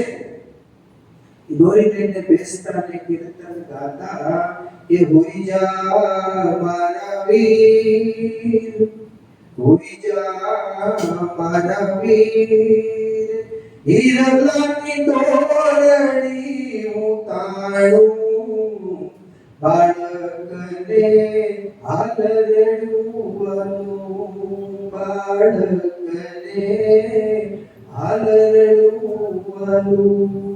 આ અમુક વસ્તુ છે ને એ અંદરથી ઉદ્ભવેલી હોય કે બનાવેલી હોય. આ ક્યાંય કીર્તનાવલીમાં તમે ગોતવા જાવ તો તમને ક્યાંય મળે નહીં. પણ એટલા સરસ ભાવથી એ કીર્તન બોલતા હોય એટલું નહીં, દોરી લઈને ભગવાનને પારણીએ હિંચકાવતા હોય એટલું નહીં. એ કીર્તન જ્યારે ગાતા હોય ને ત્યારે આંખમાંથી ભોગ શું પડતા હોય એ ભગવાન પ્રત્યે એનો અંતરનો એટલો નિર્દોષ ભાવ છે. ખાલી ભગવાનને ગાઈને રાજી કરીએ એવું નહીં. કીર્તન ગાઈએ ને તો ભાવ વિભોર થઈ જવું જોઈએ. આજુબાજુમાં કોણ છે, હું છે, કોણ આવ્યું, કોણ ગયું, એનું ધ્યાન કે એની સ્મૃતિ પણ ન રહેવી જોઈએ. આવી એકાગ્રતા યાદ કરીશ. ગુરુવર્ય પંડિત સ્વામીને એમ્બેસેડર ગાડી હતી અને પછી એમાં ટેપ ફિટ કરે અને પછી એ સમયની અંદર તો ઓલી કેસેટ હતી, પટ્ટી વાળી કેસેટ, અને એ કેસેટમાં બ્રહ્માનંદ સ્વામીના જીવન ચરિત્ર, મુક્તાનંદ સ્વામીનું જીવન ચરિત્ર, પ્રેમાનંદ સ્વામીનું જીવન ચરિત્ર, દેવાનંદ સ્વામીનું જીવન ચરિત્ર, આ બધી કેસેટો રક્તવીના રૂપ હરિના કે એવું કંઈક કરી અને બહાર પાડીથી ગુરુકુળ દ્વારા એ કેસેટ જ્યારે વાગતી હોય, સ્વામી આખી સીટે બેઠા હોય અને ભગવાન સહજાનંદ સ્વામીની અંતર ધ્યાન લીલાનો જ્યારે પ્રસંગ આવે ને સ્વામી આગળ બેઠા હોય, આગળ બેઠા એની આંખમાંથી આંસુ પડતા, સાંભળતા ભગવાનની સાથે આવું ઐક્ય થઈ જાય, આવી તલ્લીનતા થઈ જાય, આવું એ ભગવાનની સાથે તત્વ આ ભજન અને ભક્તિના માધ્યમે થવું જોઈએ. ખાલી અહીંયા આવીએ નામ કરીને રહ્યા છીએ તો બરાબર છે, પણ જેમ આમાં અંદર ઉતરીએ આમાંથી ઘણા બધા અમૃત અને મોતી મળે એવું છે. આ હૃદય આખું એવું ભાવથી ભરાઈ જાય અને છલકાઈ જાય એવી કુમારી આપણા જીવનમાં આવી જાય જેટલા ઊંડા ઉતરીએ. સમુદ્ર છે ને, બહાર બેસીએ, કિનારે બેસીએ એટલે એમ લાગે કે આ તો હળવળા ગીરા કરે, થપાટો માર્યા કરે છે, એમ કરીને એમ તરસ લાગી હોય, નદીની ભરી પીએ તો રોટલો મળે એટલે તું કરી નાખી દો, ભાઈ ક્યાં વાતો ખારું પાણી છે.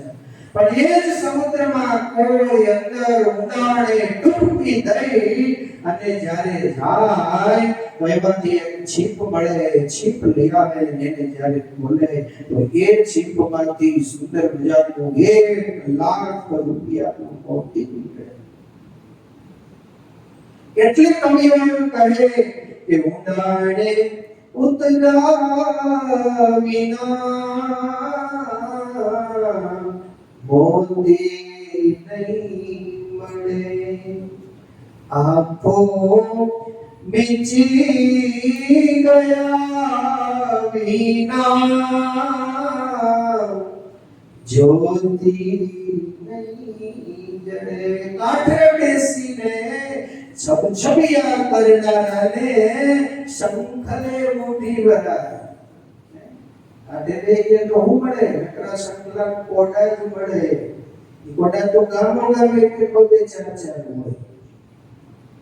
ઘણા દરિયા જાય ત્યાંથી ગોતી આવે, ગોતે ન મળે તો દુકાનમાંથી કોડા લઈ આવે. એને ખબર નહીં હોય કે આપણા ગામમાં બે છે.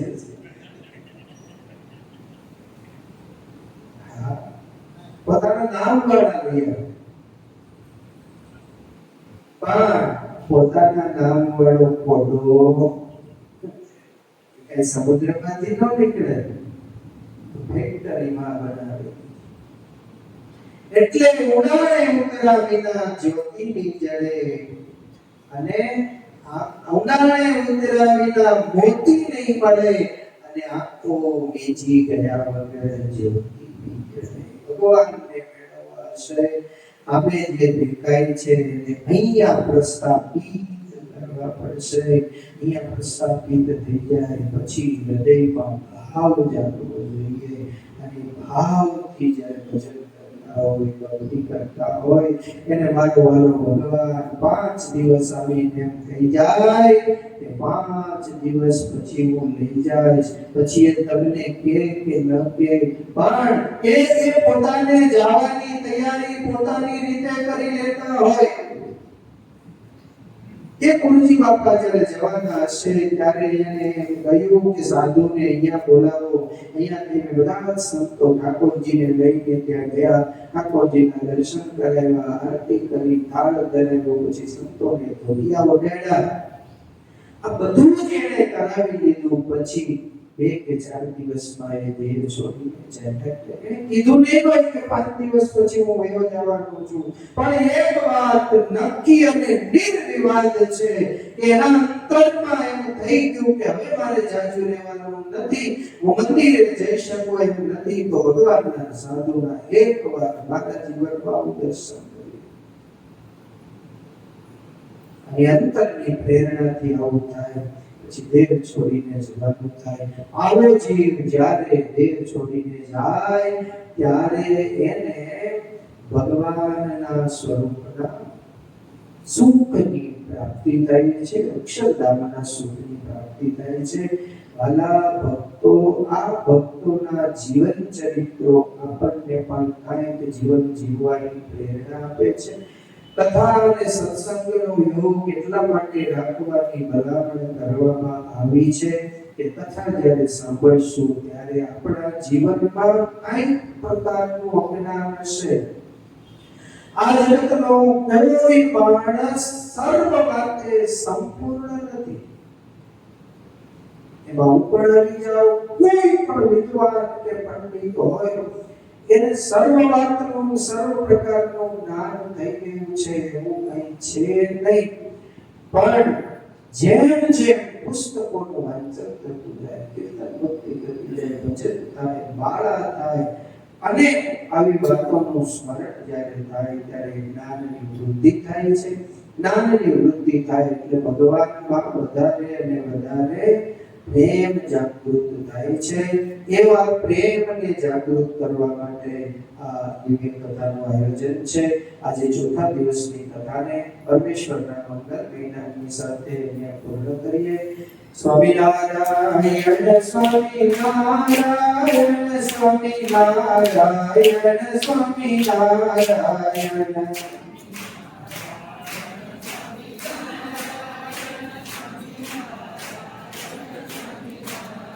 Ayana Swami Narayana Swami Narayana Swami Narayana Swami Narayana.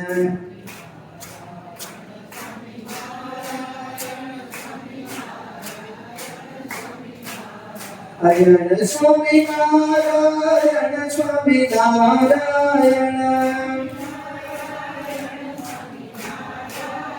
Swami Narayana Swami Narayana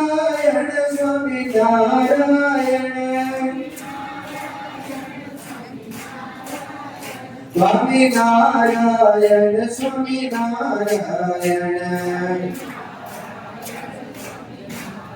Ayana Swami Narayana Swami Narayana. बोलो स्वामी नारायण भगवान की जय, लक्ष्मी नारायण देव की जय, राधा रमण देव की जय, घनश्याम महाराज